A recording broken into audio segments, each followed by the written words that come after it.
ఈరోజు పత్రికా సమావేశం ఏర్పాటు చేయడానికి ముఖ్య కారణము మా కదిరి నియోజకవర్గ ఇన్ఛార్జ్ మక్బూల్ అన్న గారిపై జెడ్పీటీసీ నల్లచెరువు జెడ్పీటీసీ బసిరెడ్డి అనితమ్మ గారి భర్త విశ్వనాథ్ రెడ్డి గారు ప్రెస్ మీట్ పెట్టడం జరిగింది కదిరిలో.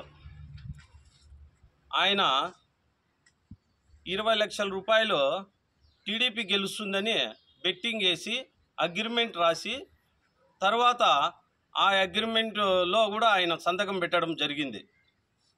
దానికి ఆయన ఏమన్నాడంటే, నేను పాలపాటి దీనికి వచ్చి ప్రమాణం చేస్తాను, నేను ఒక పార్టీలో ఉండి ఇంకో పార్టీకి అట్లా చేయను అని అన్నాడు. బసిరెడ్డి విశ్వనాథ్ రెడ్డి, నీకు నల్లచెరువు మండలం తరపున వైఎస్ఆర్సీపీ తరపున నీకు సవాల్ ఇస్తున్నాం. నువ్వు నీది సంతకం కాదు, ఆ అగ్రిమెంట్ అబద్ధం అగ్రిమెంట్ అని పాలపాటి దీనికి నీ బిడ్డలతో వచ్చి ప్రమాణం చేస్తావా? నేను నా బిడ్డలను పిలుచుకొచ్చి ప్రమాణం చేస్తా, నువ్వే సంతకం పెట్టినావు దాంట్లో ఒప్పుకొని అని. డబ్బు ఎవరితో ఏమో నేను చూడలే. నువ్వు టీడీపీ గెలుస్తుందని బసిరెడ్డి విశ్వనాథ్ రెడ్డి ఒప్పుకొని 20 లక్షలు పందెం కట్టి నువ్వు సంతకం పెట్టినావు దాంట్లో. ఈ సంతకం నాది కాదు, ఈ అగ్రిమెంట్ అబద్ధందని నువ్వు ప్రమాణం చేయి. ఇది నిజమైన అగ్రిమెంటే, డబ్బులకు సంబంధించిన అగ్రిమెంటే, ఇది నీ సంతకమేనని నేను ప్రమాణం చేస్తాను నా బిడ్డలను పిలుచుకొచ్చి. నువ్వు మక్బూల్ అన్న గారి మీద నీకు ఆ స్థాయి లేదు, నీ స్థాయిని మర్చిపోతున్నావు. నువ్వు ఏమన్నావు? మక్బూల్ అన్న 3 నెలల ముందు వచ్చినాడు, టికెట్ ఇచ్చినారన్నావు. ఎవరెవరి స్థాయిని బట్టి వాళ్లకు పిలిచి టికెట్ ఇస్తారు. అధిష్టాన నిర్ణయమే శిరోధార్యంగా వైఎస్ఆర్సీపీ నల్లచెరువు మండల నాయకులు కార్యకర్తలు మొత్తం అందరూ ఏకతాటి మీదకి వచ్చి ఎలక్షన్ చేసినారు. నువ్వు 3 నెలలకు వచ్చినాడని నువ్వు మాట్లాడటము ఇది మంచి పద్ధతి కాదు, పద్ధతి మార్చుకో. నువ్వు కూడా 2014లో ఎలక్షన్ చేసినానన్నావు. 2014 కాదు 19 వరకు కూడా నువ్వు ఎక్కడే కానీ కనపడిన దాఖలాలు లేదు. నువ్వు వైఎస్ఆర్సీపీ అభ్యర్థివి కాదు, వైఎస్ఆర్సీపీ నాయకునివి కాదు. ఏదో నీకు అప్పటి ఎమ్మెల్యే పుణ్యానా అని ఆడవి ఆయన కాళ్ళు గడుపులు పట్టుకొని నువ్వు పార్టీకి పని చేయకపోయినా కూడా నువ్వు జెడ్పీటీసీ టికెట్ తెచ్చుకున్నావు. ఆ రోజు నీకు టికెట్ ఇచ్చినా కూడా ముందు నుంచి పార్టీకి 5 సంవత్సరాలు కాదు, మొదటి నుంచి 8 సంవత్సరాల కాలం పార్టీకి పనిచేసిన వ్యక్తులు ఓసీ అభ్యర్థులు ఉన్నారు మా పార్టీలో. వాళ్ళకు కూడా కాదని నువ్వు కాళ్ళబేరానికి పోయి ఏదో వారు నచ్చ చెప్పుకొని టికెట్ తెచ్చుకున్నా కూడా ఆ అభ్యర్థులు ఏమి ఇబ్బంది పడకుండా పార్టీ నిర్ణయమే శిరోధార్యమని ఆ రోజు నీకు ఎలక్షన్ చేసినారు. మొత్తం అందరూ ఏకదాటి మీదగా ఎలక్షన్ చేసినారు. నేను కూడా ఎంపీపీని కలుపుకొని పోయినావా? నువ్వు నీకు పెత్తనం కట్టి నీ తాను ఎలక్షన్ చేయించినప్పుడు నువ్వు ఎంపీపీని కలుపుకొని పోయినావా? మేము పిలిచినాం, పార్టీకి పని చేయండి, తప్పులు జరిగింటాయి, మామూలే, అందరం కలుపుకొని పోదాము రాణి మామాని నేను పిలిచిన. బామర్జీ వ్యక్తిగత కారణాల వల్ల కొన్ని రోజులు నేను దూరంగా ఉన్నాను, మీరేం బాధపడద్దండి అన్నారు. యాడే ఉండేది, అందరూ మాతాను ఉండారు, వైఎస్ఆర్సీపీ చెంతను ఉండారు, నీ తాను లేరు. వ్యక్తులకు ప్రాధాన్యత లేదు, ఈడ పార్టీకి ప్రాధాన్యత ఉంది. పార్టీని భుజాన జెండా వేసుకొని ఎవరు ముందర పోతే వాళ్ళకే ప్రాధాన్యత ఉంటుంది. వాళ్ళ వెనకబడే నాయకులు నడుస్తారు, జగన్మోహన్ రెడ్డి చెప్పిన మేరకే నడుచుకుంటారు. ఇక్కడ ఓన్లీ జగన్మోహన్ రెడ్డి గారి నాయకత్వమే నడుస్తుంది. ఏదైనా కూడా ఈడ నీ నాయకత్వం నా నాయకత్వం నడుచదు. ఎవరు రారు పార్టీకి వ్యతిరేకంగా. పార్టీని అనుసరించుకొని పో, ఇంకైనా నీకు విలువ ఉంటుంది, నీ విలువను నువ్వు కాపాడుకో. ఇక మీదట మక్బూల్ అన్న గారి మీద నువ్వు ఏదన్నా అవాకులు చవాకులు పేలినావనుకో నీకు తగిన శాస్త్రి చేస్తాం. నల్లచెరువు నుండి బహిష్కరించే రోజు దగ్గరలో ఉంది, నీకు తెలుసుకో, మసులుకో, బాగా బుద్ధి తెచ్చుకో. మన యోగ్యత ఏమే, మనం మండల నాయకులము, మండలంలో ఏదన్నా ఉంటే తప్పు ఉంటే సరిదిద్దుకుందాం కూర్చొని. అట్లా పోయి నువ్వు నియోజకవర్గ సమన్వయకర్త మీద ఇచ్చేస్తావా? నీకు సొంత తమ్ముని కంటే సొంత బంధువుల కంటే ఎక్కువ ప్రాధాన్యత ఇచ్చినాడు. ఏమన్నావు? ఎవరికి షేర్ చేసుకోలేని నాతో షేర్ చేసుకున్నాడు అన్నావు. ఇంకేమీ ఇలా విలువ? భార్య బిడ్డలకు చెప్పుకోలేని సమస్యలు కూడా నీకు చెప్పుకొని ఎలక్షన్ చేసినాడు ఆయన. నమ్మినోని గొంతుకొస్తావా నువ్వు? నీ నైజమే అది, నమ్మినోళ్ళని గొంతు కోయడమా.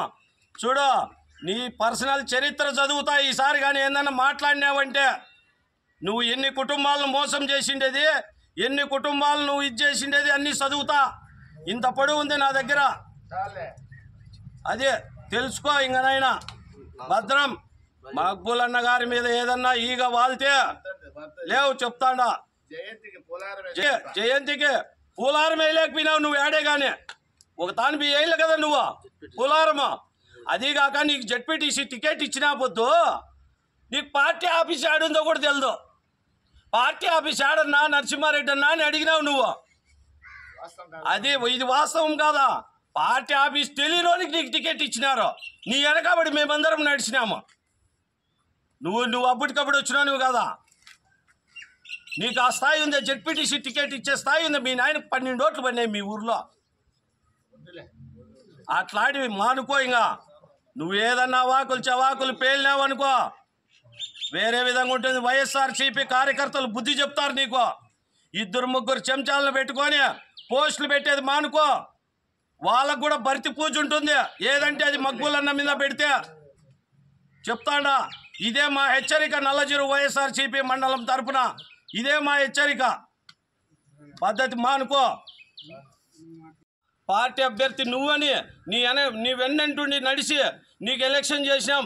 ఆ రోజు నువ్వు నీకు నిలువ నీడ లేకుండా ఉన్న రోజు నిలువ నీడిచ్చిన వ్యక్తులు ప్రవీణ్ కుమార్ రెడ్డి, రవికుమార్ రెడ్డి మాత్రమే నల్లజెరువులో. నీకు అలాంటి వ్యక్తులు మేము. మమ్మల్ని కూడా మర్చిపోయి నువ్వు నీ వ్యాపారం మీద నువ్వు ఉండిపోయినావు.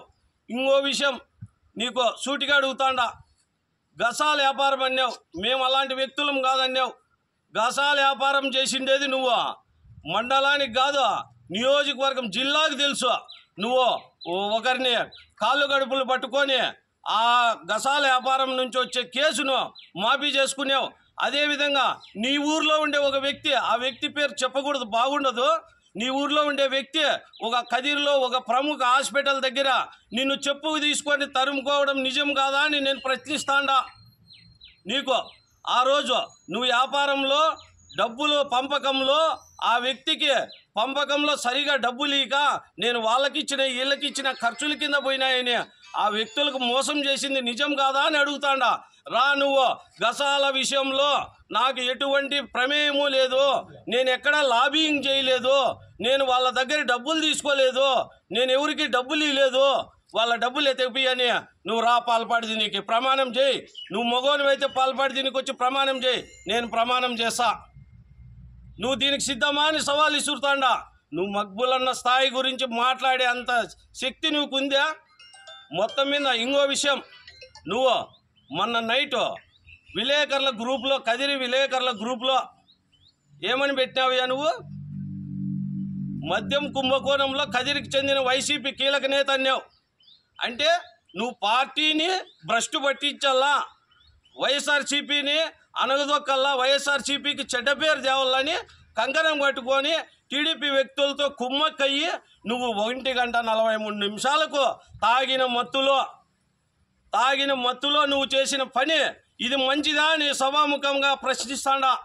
అదేవిధంగా నువ్వు 8 గంటలైతే, మాది పెద్ద కుటుంబము, మాది ఇది అదే అని చెప్తాడావు. 8 గంటలైతే నీ ఫోన్ ఎత్తేదానికి భయపడతాడారు కార్యకర్తలు, నాయకులు. ఏం మాట్లాడతాడో తాగిన మత్తులో అని. అదే తాగిన మత్తులో 10:30 కాడ ఇన్ఛార్జ్ ఇంటి దగ్గరకు పోయి నువ్వు చేసిన గొడవ నానా రభస తాగి నువ్వు పడిపోయింది నిజం కాదా అని అడుగుతాడా. నువ్వు నీకు సారకం లేని టైంలో ఎన్ని నానా భాషలు మాట్లాడినావు నువ్వు.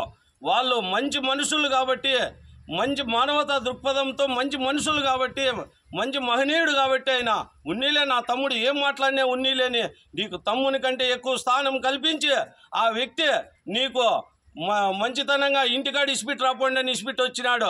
అదేవిధంగా నువ్వు ఎక్కడయా నువ్వు 5 సంవత్సరాలు అవుతుంది, ఇప్పటికి 4 సంవత్సరాల కాలం గడిచింది. 5 ఏళ్లలో 3 ఏళ్ళు వైఎస్ఆర్సీపీ గవర్నమెంట్లో వైఎస్ఆర్సీపీ జెడ్పీటీసీగా నీ భార్య పనిచేస్తుంది. ఎక్కడైనా నీ సొంత ఊరిలో కూడా 5 లక్షల రూపాయలతో అభివృద్ధి చేసినావా నువ్వు?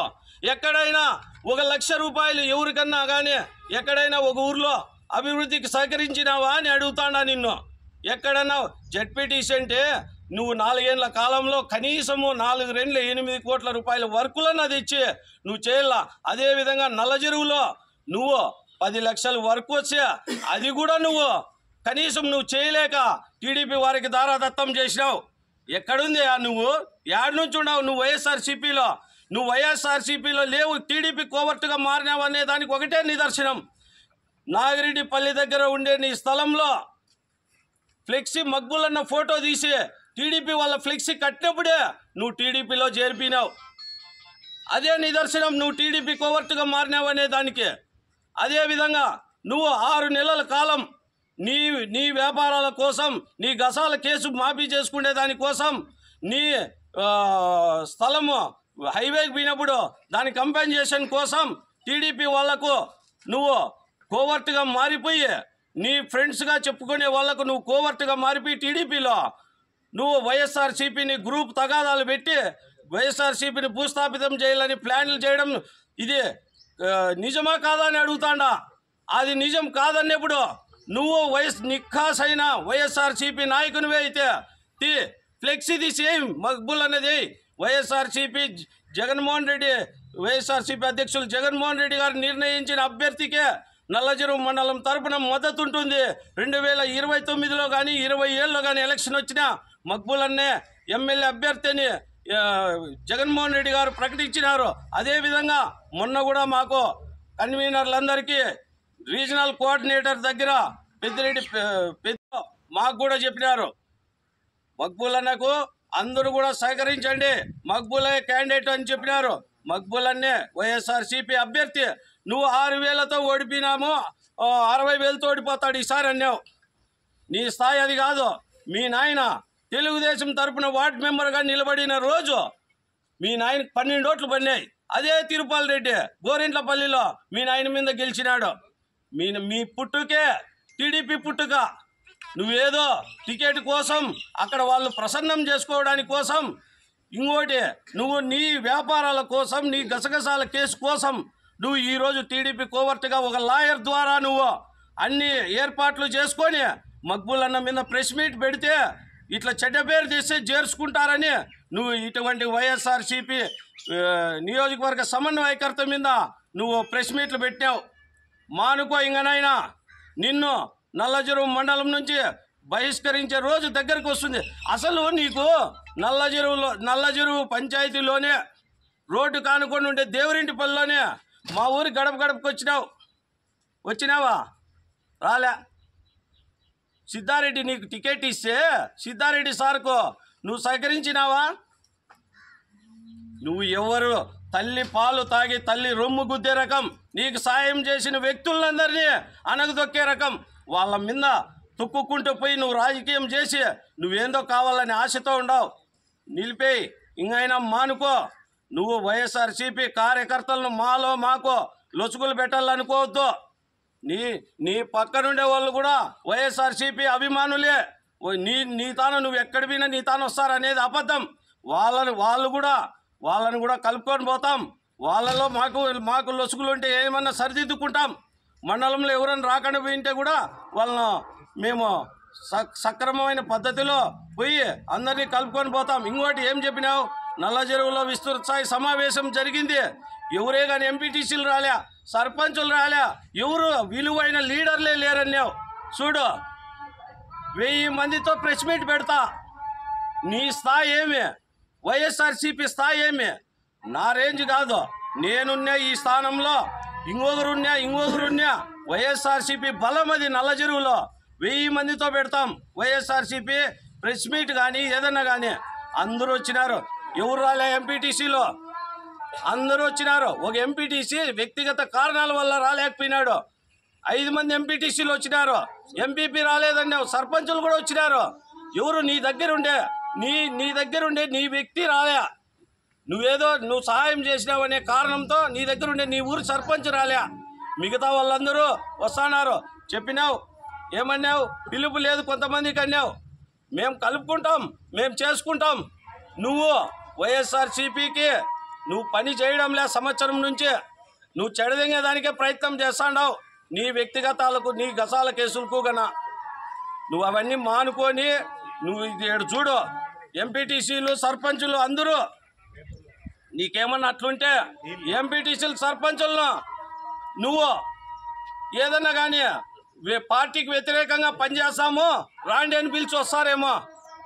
నువ్వు డబ్బులు పెట్టాను, ఖర్చు పెట్టినాను అని అంటున్నావు. మక్బులన్నీ ఇస్తే లెక్క ఖర్చు పెట్టింటావు. ఈడ ఆసరా ప్రోగ్రాం జరిగింది. ఆసరా ప్రోగ్రాం జరిగితే పెద్దిరెడ్డి రామచంద్రారెడ్డి గారు పెద్ద ఆయన వచ్చినారు. దానికి నువ్వు పెట్టినావా లెక్క? మొత్తం అందరము చందాలు వేసుకొని మంచికి 30,000 రూపాయలు ప్రోగ్రాం చేసినాం. నువ్వు రా పాల్పడి దీనికి మొత్తం నేను పెట్టినానని నువ్వు చెప్పు. 3 లక్షలు ఖర్చు పెట్టా నేను. ఫ్లెక్సీలు వేసిన, టపాసులు తెచ్చిన, పూలమాలు వేయించిన, 3 లక్షలు ఖర్చు పెట్టా. 40,000 రూపాయలు భోజనాలకు నేను ఇచ్చిన డబ్బులు. నువ్వేడ పెట్టావు డబ్బులు? మక్బులన్న ఇచ్చిన డబ్బులు ఖర్చు పెట్టేదానికి ఏముందయా?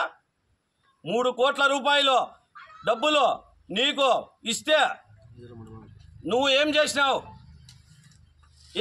డబ్బులు 60 లక్షలు తేడా వస్తుందని నిన్ను లెక్కాసరం అడిగిన దానికి నువ్వు దెంకొని పోయినావు. ఆయన మీద లేనిపోనివన్నీ చేస్తాడావు. ఇంకనైనా మానుకో. నీ ఒక్కని వల్ల ఏం కాదు. వైఎస్ఆర్సీపీ కుటుంబం, నల్లజీరు వైఎస్ఆర్సీపీ కుటుంబం చాలా పెద్దదిగా ఉంది. నువ్వు ఏం చేయలేవు. నీ జిత్తులు మారి మాటలు వదిలే. ఇంకనైనా ఈ పొద్దే తెలిసింటుంది నీకు. నువ్వు మండలం అంతా ఫోన్ చేసినావు. నేను దేశ నాయకుడిని. ఎవరన్నా వచ్చినారా నీ తానా? ప్రజాప్రతినిధులు వచ్చినారా? చేసినారా నువ్వు నీ తానా? నిన్ను నమ్మి వస్తారు ఎవరన్నా? ఈ పొద్దు పోతే ఇంకా 6 నెలలు కనపడవు. ఈ 4 ఏళ్ల కాలంలో, జెడ్పీటీసీ కాలంలో నీ ముఖం చూసినోడు లేడు ఎవడే కానీ. నల్లజీరు మండలంలో ఎంపీపీ రాలేదన్నావు.